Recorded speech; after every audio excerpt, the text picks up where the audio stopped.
ये कहिएगा कि बाज़ हलकों की जानिब से ये कहा जा रहा है कि जंग के बादल छट चुके हैं, लेकिन उसके बावजूद वज़ीर इत्तलाआत अता तारड़ और वज़ीर दिफ़ा ख्वाजा आसिफ का मौक़िफ़ है कि भारत की जानिब से कुछ ना कुछ किया जाएगा। तो ये जो कुछ ना कुछ किया जाएगा, ये किस जानिब इशारा है? क्या कर सकता है भारत मज़ीद? ज़्यादा से ज़्यादा उनज़ला कोई ये जो नुमाइशी किस्म के कोई जिस तरह पहले इन्होंने यहाँ एक एक एडवेंचर किया था अभिनंदन का, इस तरह की चीज़ों को तो मैं रूल आउट नहीं करता। मगर मैं यहाँ आपको ये कहूँ कि ये इसको नेसेसिटेट क्या की? ये क्यों? Why Modi needs it? ये जो हुआ ये क्या है? मैं आपको थोड़ी-सी मिसाल देता हूँ। कुछ अरसा पहले मोदी ने सैक किया अपने इदारा शुमारियात के सरबराह को। अच्छा। पता चला कि उसने एक रिपोर्ट लीक कर दी कि 45 साल बेरोजगारी का रिकॉर्ड टूट गया। हुँ। अब सबका विकास और सबकी तरक्की का ये नारा लेके आए थे, मगर यहाँ तरक्की तो सिर्फ जो है वो उसकी हो रही है, अडानी की हो रही है या अंबानी की हो रही है। अब ये जो इलेक्शन हारे हैं पिछला, और बड़ी मुश्किल से इन्होंने मैनेज किया है अपने उस इलेक्शन कमीशन को, और उसके बाद सुप्रीम कोर्ट में भी इन्होंने जो है वो कहते हैं जी कंप्रोमाइज, या अपोजिशन, उनकी अपोजिशन इल्जाम लगा रही है। तो अब मसला ये है कि जैसे कहते हैं ना कि खारजा पॉलिसी आपकी दाखिला पॉलिसी का तसलसल होती है। हुँ, हुँ। तो बात ये है कि ये जितने भी आ रहे हैं फाशिस्ट लीडर, हम इमरजेंस देख रहे हैं। अब जिस तरह ट्रंप साहब को देखें तो वो अवाम के अंदर जो एक रेवोल्यूशनरी एनर्जी है बन रही है, उस जुल्म की वजह से वो उसको चीन की तरफ इधर एग्ज़ैक्टली। भेज रहे हैं, वो इधर इधर भेज रहे हैं। ये मोदी साहब क्या कर रहे हैं? ये भी एग्जैक्टली जो इनके अंदर का क्राइसिस है, बिकॉज इनका जो बुत तो टूट गया पिछले इलेक्शन में। ये तो 500 सीटें और 600 सीटों की पता नहीं कितनी बात कर रहे थे। जी। अब क्या है? He needs it. अगर दहशतगर्दी नहीं होगी तो मोदी नहीं होगा। उसकी वजह यह है कि ना बिल्कुल। किसी का 80 करोड़ लोगों को एक खैरात पे लगा दिया उसने, जो आधार कार्ड दे के। हुँ, हुँ। ये बेसिकली वही बात है, इंटरनल क्राइसिस को बाहर का रास्ता दे रहे हैं, और मेरे ख्याल में हमें उसका ना करे। और हाँ, रही जंग, मेरा ख्याल है वो अब बड़े सियाने हैं, जंग नहीं करेंगे। बस ये छोटी मोटी जो हुँ। ठोका ठाकी है यही करेंगे, यहाँ तक रहेंगे। जी उनजला। जी, कायद साहब, major general retired Tariq Rashid साहब भी हमारे साथ हैं। तारिक साहब, आपसे मैं ये जानना चाहती हूँ कि मोदी का मौक़िफ़ ये है कि सरहदों पर शदीद तनाव है और वे सारे वाक़े को छोड़कर अब अपनी बिहार में जो इंतखाबी कैंपेन है उसका आगाज़ करने जा रहे हैं। वो जब पटना पहुँचे तो उनके वहाँ पर जो मौजूद शहरी थे उन्होंने उनके मुखालिफ कैंपेन चलाई, बैनर्स लगाए गए। लेकिन मोदी की सारी तवज्जो भी ये है कि किसी ना किसी तरह वोट हासिल कर लें हम और कैंपेन का आगाज़ हो जाए, जबकि सरहदें चाहे वहाँ पर कुछ भी होता रहे। तो कैसे देखते हैं आप मोदी के इस बिहेवियर को? देखिए, आपने सही कहा कि अगर बॉर्डरों पे तनाव है तो वो मोदी की वजह से है। मोदी ने बॉर्डर पे तनाव पैदा किया है और धमकी दी। वो जैसे इनकी एक इंटेलिजेंस जो इंफॉर्मेशन पे लीक हुई कि अगले हम 24 से 36 घंटों में शायद पाकिस्तान पे हमला करें, हमने इंटरसेप्ट की। और 36 क्या, अब तो 48 घंटे से भी ज़्यादा हो गया जी। और वो चीज़ थ्रेट मटेरियलाइज नहीं हुई। तो ये मोदी ने पाकिस्तान और इंडिया को इस स्टेज पे पहुंचाया है। इसने फॉल्स फ्लैग ऑपरेशन किया।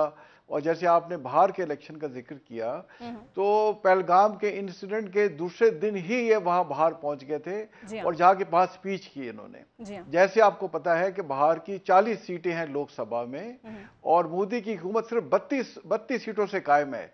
इसकी पार्टी और जो साथ कोलिशन है मिलके इनकी 272 सीटें हैं, और जबकि इतनी अब बीजेपी की अपनी 240 सीटें हैं और जो अपोजिशन है अलायंस, उसकी 235 सीटें हैं। तो ये सिर्फ 30-32 सीटों का फर्क है। और अगर बाहर का इलेक्शन ये हारते हैं या बाहर के जो मौजूदा मेंबर ऑफ पार्लियामेंट हैं इनका साथ छोड़ते हैं, जो मेरा ख्याल है कब इस छोड़ने के ऊपर आए हुए हैं, क्योंकि जनता दल इनकी कोलिशन गवर्नमेंट बैठी हुई है साथ इनकी पार्लियामेंट में, अब इनसे वो सवाल कर रही है कि एग्ज़ैक्टली आज ऐसे ही। 12वां दिन है, आप सवाए इल्जामात के कुछ नहीं कर सके। भाई, आपकी 15 लाख फौज है, उसमें से 9 लाख फौज तो आपने कश्मीर में लगाई हुई है। हुँ, हुँ। और वो 9 लाख फौज कहाँ चली गई? ये जो 26 बंदे मारे गए, ये हमें दिखाएं। आप एक भी दहशतगर्द को नहीं पकड़ सके, सर, बल्कि उसके बाद से आपने मुसलमानों पे जुल्म ढाने शुरू कर दिए। उनके घर घर तलाशी ले रहे अच्छा हैं, तारिक उनके साहब, घरों इसी को मामले मसमार पर कर रहे राहत हैं। राहत इंदौरी साहब ने बड़ी खूबसूरत बात की। उन्होंने एक शेर कहा कि सरहद पर तनाव है क्या, कि मुल्क में चुनाव है क्या? आपको लगता है कि ये जो सिचुएशन इन्होंने बनाने की हाँ। कोशिश की, ये सिर्फ इलेक्शंस के लिए की और अब ये जो मतूबा मकासद थे इनको वो मीट हो सकते हैं, हासिल हो सकते हैं? इंटरनेशनली तो ये बहुत अपनी साख खो बैठे हैं। अपने मुल्क में इनकी क्या क्रेडिबिलिटी बची देखिए, है? इनकी जीरो क्रेडिबिलिटी है जी, इनकी अभी जीरो क्रेडिबिलिटी इनके अपने मुल्क में है।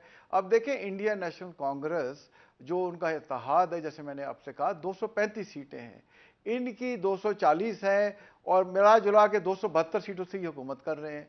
तो बाहर के अगर मेंबर ऑफ लोकसभा भी हट जाए तो हुकूमत गिर जाती है। और अब तो देखें इनके अपोजिशन के जो है राहुल गांधी ने ऐलान किया है कि मैं पहलगाम जा रहा हूं और मैं जाके कश्मीरों से दारे जगतेती करूंगा, क्योंकि ये इंडियन नेशनल कांग्रेस और नेशनल कॉन्फ्रेंस जो इंडियन कश्मीर की मेन पार्टी है, उन्होंने आपस में अलायंस से इलेक्शन जीता है कश्मीर का।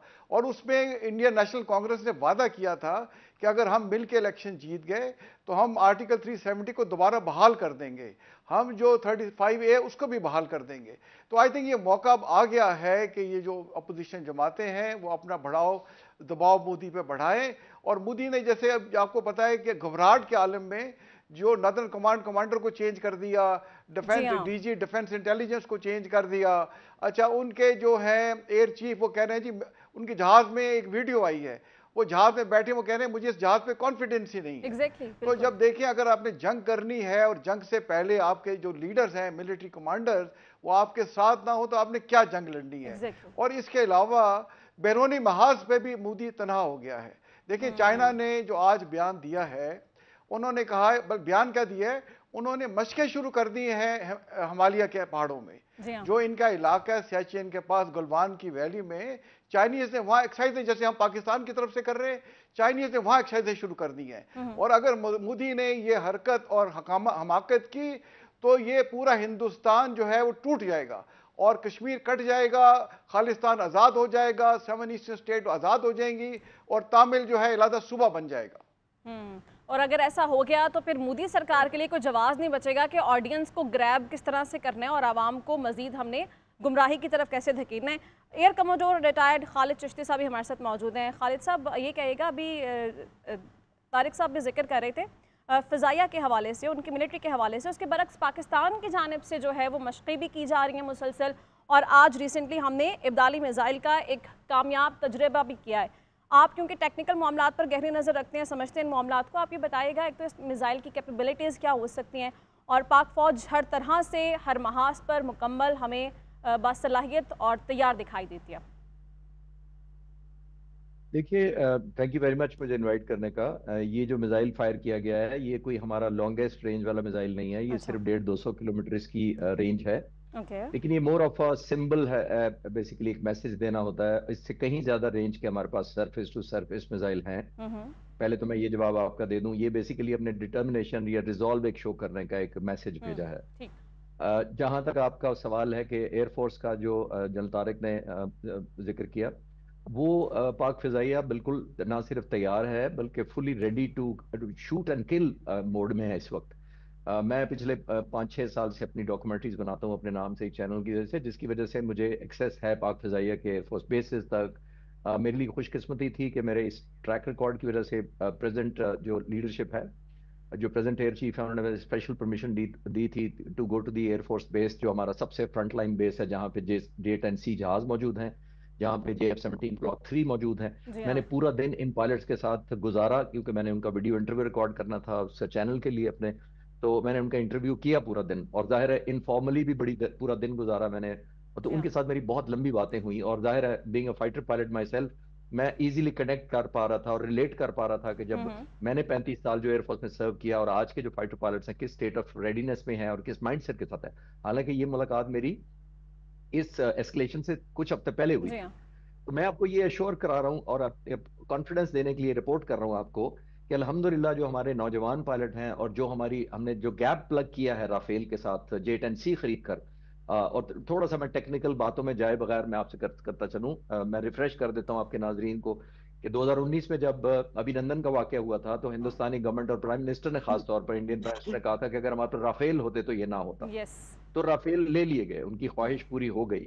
लेकिन इससे पहले कि वो एडवांटेज हासिल करते, इस रीजन में इम्बैलेंस क्रिएट करते हमारे खिलाफ, पाक फिजाइया की क़यादत ने फौरी तौर पर इस गैप को प्लग करने का सोचा, और मार्च 2022 तक हमारे J-10C ऑलमोस्ट उसी वक्त ही हमारी एयरफोर्स में भी डक हो गए थे। और फर्क दोनों में मैं आपको सिंपल अंडरस्टैंडिंग के लिए अर्ज करता चलूं, वो ये है कि राफेल का क्या, उनको क्यों याद आया था नरेंद्र मोदी को कि राफेल होते? बुनियादी तौर पर वो लॉन्ग रेंज मिसाइल कैरी करते हैं बियॉन्ड विजुअल रेंज, यानी पायलट की आंखों से देख के बगैर पायलट मिसाइल फायर करेगा, अपने रेडार पर देखेगा दुश्मन को और रेडार पर ही मिसाइल फायर कर देगा उसके जरिए, और 150 किलोमीटर तक वो मिटियोर उनका मिसाइल है जो राफेल पे लगा हुआ, वो दुश्मन की तैयारी को मार गिरा सकता है। पाक फिजाइया ने जब J-10C खरीदे तो हमने state of the art missile 7 खरीदा जो PL-15 कहलाता है, और आपको सुनकर खुशी होगी कि वो 200 किलोमीटर प्लस की रेंज है उसकी। और फिर पाक फिजाइया की क़यादत ने और लीडरशिप ने यही नहीं छोड़ा सारा कुछ, हमने सोचा कि ये तो चंद जहाज हैं, उनके लिए PL-15 फायर करने की बजाय हमने JF-17 थंडर ब्लॉक 3 जो हम जहाज खुद बनाते हैं और अपग्रेडेड वर्जन ब्लॉक 3 है, उसको भी मॉडिफाई ना सिर्फ रेडार वो वाला लगा लिया बल्कि वही PL-15 इस जहाज पर भी लगा लिया। और इस वक्त जो एक और डायमेंशन जो मीडिया में कम बात हो रही है, मैं आपके चैनल पे बताता चलूं कि हम इस वक्त एरोस्पेस मोड में जंग लड़ने के मोड में जा चुके हैं। हम इंशाल्लाह स्पेस से भी लड़ेंगे, हम 3 डायमेंशन देखेंगे और साइबर वॉरफेयर को हम बहुत ज्यादा इंटीग्रेट करेंगे। और मैं आपके कॉन्फिडेंस के लिए हाजिरी कि मैं फर्स्ट हैंड आपको आज की इंफॉर्मेशन दे सकता हूं कि जो राफेल गए हैं वो टेस्ट करने नहीं आए थे, वो प्रॉपर एक स्ट्राइक प्लान था उनका। वो ऑलमोस्ट सुपरसोनिक 0.9 का 5 मार्क पर उड़ रहे थे, जो कि 1 मार्क जो है वो एक सुपरसोनिक स्पीड हो जाती है, उस पर उड़ रहे थे। वो पूरा पैकेज और फ्लीट था कि हैवी बॉम्ब्स कैरी कर रहे के ला रहे थे, बड़े तो हाई खालिद साहब ये कैसा प्लान था, ये कैसा प्लान था? ना कोई स्ट्रेटेजी थी, ना ही कोई उनके पास प्लानिंग थी कि जैसे उन्होंने देखा कि पाक फिजाइया अलर्ट है, चौकन्ना है, वो फौरन वहाँ से फरार हो गए।